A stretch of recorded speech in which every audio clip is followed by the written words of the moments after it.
বিশ্বের পঞ্চম বৃহত্তম অর্থনীতি হওয়ার পাশাপাশি ভারতবর্ষ এই মুহূর্তে সবচেয়ে জনবহুল এবং বৃহত্তম গণতন্ত্র।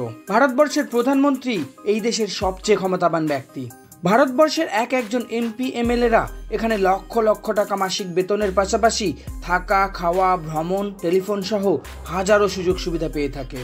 এমনকি যেখানে দেখা যায় যে একজন পঞ্চায়েত মেম্বার প্রধানও হঠাৎ করে প্রচুর সম্পত্তির মালিক হয়ে যায়, সেখানে সবার মনে এই প্রশ্নটা নিশ্চয়ই কখনো না কখনো এসেই থাকে যে ভারতবর্ষের প্রধানমন্ত্রী মাসে কত টাকা বেতন পান, আর বেতনের পাশাপাশি ভারতবর্ষের প্রধানমন্ত্রী কী সুযোগ সুবিধাই বা পেয়ে থাকেন। কারণ আমরা প্রায় সকলেই দেখে থাকি ভারতবর্ষের প্রধানমন্ত্রীর জন্য থাকে বিশ্বের সবচেয়ে সুরক্ষিত নিজস্ব কাস্টমাইজড বিমান থেকে শুরু করে কাস্টমাইজড কার, এমনকি বিশ্বের সবচেয়ে শক্তিশালী এবং স্মার্ট নিরাপত্তার মধ্যে অন্যতম হলো এসপিজি, যা শুধুমাত্র ভারতবর্ষের প্রধানমন্ত্রীর জন্যই তৈরি করা হয়েছে। আর শুধু এই নয়, এই লিস্টে রয়েছে আরও এমন অনেক কিছুই যা আপনাদের অবাক করে দিতে পারে। অবসর গ্রহণের পরও ভারতবর্ষের প্রধানমন্ত্রী ঠিক কী সুযোগ সুবিধা পায়, আর সেটাও আমরা আজকের এই ভিডিওতে জানব।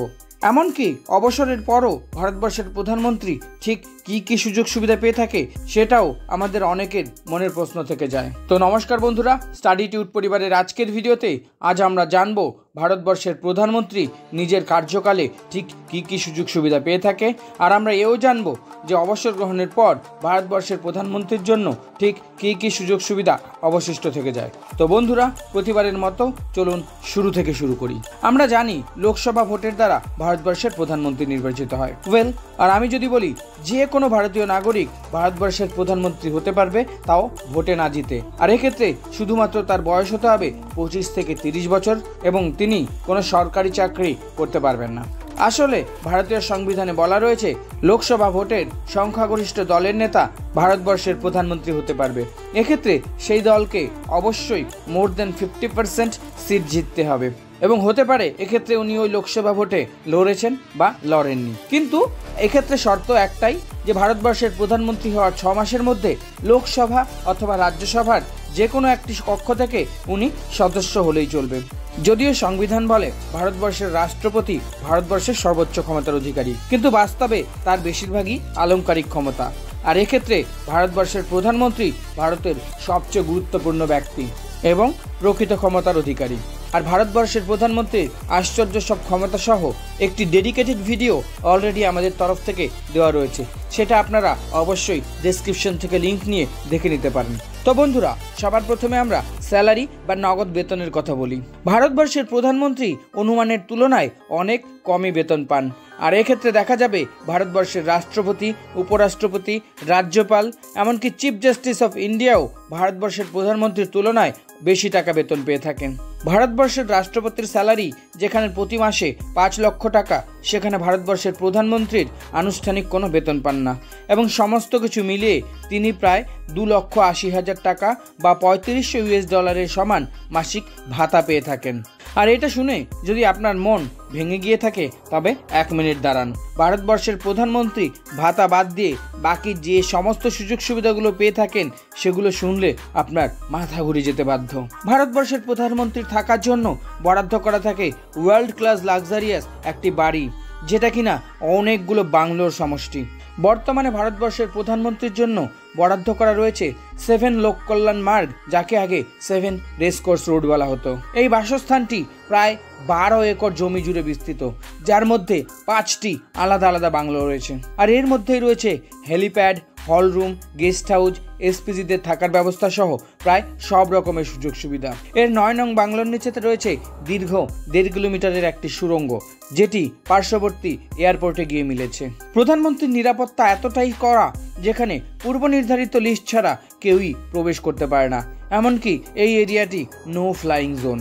অবসর গ্রহণের পরও একজন প্রাক্তন প্রধানমন্ত্রী একটি বাংলো, একটি অফিস এবং যেখানে কাজ করার জন্য কিছু কর্মচারী সহ এবং একজন অ্যাসিস্ট্যান্ট সারা জীবন পেয়ে থাকেন। ভারতবর্ষের প্রধানমন্ত্রী স্থলপথে এবং আকাশপথে ভ্রমণের জন্য ভারতবর্ষের সবচেয়ে সুরক্ষিত উপায় ব্যবহার করে থাকেন। ভারতবর্ষের প্রধানমন্ত্রীর স্থল ভ্রমণের জন্য বিশেষভাবে তৈরি করা হয় হাই সিকিউরিটির উন্নত সব গাড়ি, যেই গাড়িগুলো এতটাই সুরক্ষিত থাকে যে কোনো বন্দুক সেটিকে ভেদ করতে পারে না, এমনকি কোনো গ্রেনেড অথবা লঞ্চার দ্বারাও এর কোনো ক্ষতি সাধিত হয় না। যে কোনো কেমিক্যাল অ্যাটাকের এগেনস্টেও এটি সুরক্ষিত থাকে। আর ভারতবর্ষের প্রধানমন্ত্রীর শোভাযাত্রায় অন্তত 3টি BMW 7 সিরিজের কাস্টমাইজ সিডান থাকে, 8 থেকে 10টি BMW X5 থাকে, 6টি টয়োটা ফরচুনার বা ল্যান্ড ক্রুইজার এবং 2টি মার্সিডিজ স্ক্রিপ্টের অ্যাম্বুলেন্স থাকে। আকাশপথে ভ্রমণের জন্য ভারতবর্ষের প্রধানমন্ত্রীর জন্য বরাদ্দ করা থাকে কল সাইন এয়ার ইন্ডিয়ার 1 বিমান, যা আদতে একটি বোয়িং 777-300ER। এই বিমানগুলো বিশ্বের সবচেয়ে সুরক্ষার আধুনিক ভার্সন, যা শুধুমাত্র বিশ্বের প্রথম সারির কয়েকজনের জন্যই তৈরি করা হয়ে থাকে, যা আকাশপথে যে কোনো রকম থ্রেটকে দূর করতে সক্ষম। স্বল্প দূরত্বের জন্য ভারতবর্ষের প্রধানমন্ত্রীর জন্য থাকে ইন্ডিয়ান এয়ারফোর্সের MI-8 গোত্রের মারাত্মক সব হেলিকপ্টার। অবসর গ্রহণের পর ভারতবর্ষের প্রধানমন্ত্রী বছরে 6টি এক্সিকিউটিভ শ্রেণীর বিদেশ ভ্রমণ সহ ফ্রি ডোমেস্টিক উড়ানের সুযোগ সুবিধা পেয়ে থাকেন। সুরক্ষা। ভারতবর্ষের প্রধানমন্ত্রী যেসব সুযোগ সুবিধা পান তার মধ্যে সবচেয়ে গুরুত্বপূর্ণ হলো প্রধানমন্ত্রীর সুরক্ষা বা নিরাপত্তা। বিশ্বের এমন মানুষ খুব কমই রয়েছে যারা ভারতবর্ষের প্রধানমন্ত্রীর মতো নিরাপত্তা পেয়ে থাকেন। ভারতবর্ষের নিরাপত্তায় Y+, Z+এর মতো কড়া নিরাপত্তার ওপরে উঠে গিয়ে প্রধানমন্ত্রীর জন্য তৈরি করা হয়েছে একটি বিশেষ নিরাপত্তা গোষ্ঠী, যাদের বলা হয় স্পেশাল প্রোটেকশন গ্রুপ বা SPG। আমেরিকার সিক্রেট সার্ভিসের আদলেই বানানো হয়েছে এই SPG, যার প্রধান এবং একমাত্র কাজই হলো শুধুমাত্র প্রধানমন্ত্রীর সুরক্ষা নিশ্চিত করা। বলা হয় এই SPG কমান্ডোরা বিশ্বের সবচেয়ে ট্রেন্ড এবং ভয়ঙ্কর সব সোলজার্স, যারা মার্শাল আর্ট থেকে শুরু করে সমস্ত কিছুতেই পারদর্শী। বলা হয়ে থাকে এদের চোখের আড়ালে একটি মাছিও গলতে পারে না। SPGর পাশাপাশি এই নিরাপত্তা বেষ্টনীর বাইরের বলয়ে থাকে NSG, CRPF সহ হাই র্যাঙ্কড পুলিশের দল। ভারতবর্ষের প্রধানমন্ত্রীর পরিবারও এই SPG প্রোটোকলের আওতায় থাকে। আর অবসরের পর ভারতবর্ষের প্রধানমন্ত্রী একটি বাংলো, 14টি সদস্যের সচিবালয় সহ একজন ক্যাবিনেট মন্ত্রীর দেওয়া সমস্ত রকম সুযোগ সুবিধার অধিকারী হয়ে থাকেন। এর সাথে তাদের নিরাপত্তাও সুনিশ্চিত করা হয়ে থাকে। ভারতবর্ষের প্রাক্তন প্রধানমন্ত্রীরা প্রাধান্যের ভারতীয় ক্রম অনুযায়ী 7ম স্থানে রয়েছেন, যা ভারতের রাজ্যগুলির মুখ্যমন্ত্রী এবং ক্যাবিনেট মন্ত্রীদের সমতুল্য। সংসদের প্রাক্তন সদস্য হিসেবে প্রধানমন্ত্রী পেনশনও পেয়ে থাকেন। তো বন্ধুরা, ভিডিওটি দেখে আপনার কেমন লাগলো?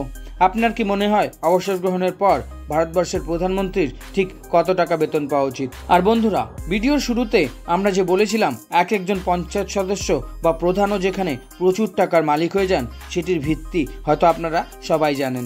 আসলে একজন পঞ্চায়েত সদস্য বা সদস্যের কাজ শুধুমাত্র সেবামূলক। এক্ষেত্রে তাদের কোনো রকম বেতন থাকে না। ওনারা শুধুমাত্র কর্মদিবস অনুযায়ী একটা ন্যূনতম ভাতা পেয়ে থাকেন। তো বন্ধুরা, আশা করি বলার অপেক্ষা রাখে না যে ভারতের রাজনীতিবিদদের অজস্র টাকার উৎস আসলে কি। বন্ধুরা, আপনার কি মনে হয় ভারতবর্ষের রাজনীতির প্রধান সমস্যা কি? তা কমেন্টে অবশ্যই জানাবেন। আবার দেখা হচ্ছে পরের ভিডিওতে। ততক্ষণের জন্য চ্যানেলটিকে সাবস্ক্রাইব করে পাশে থাকুন। Take care, bye by.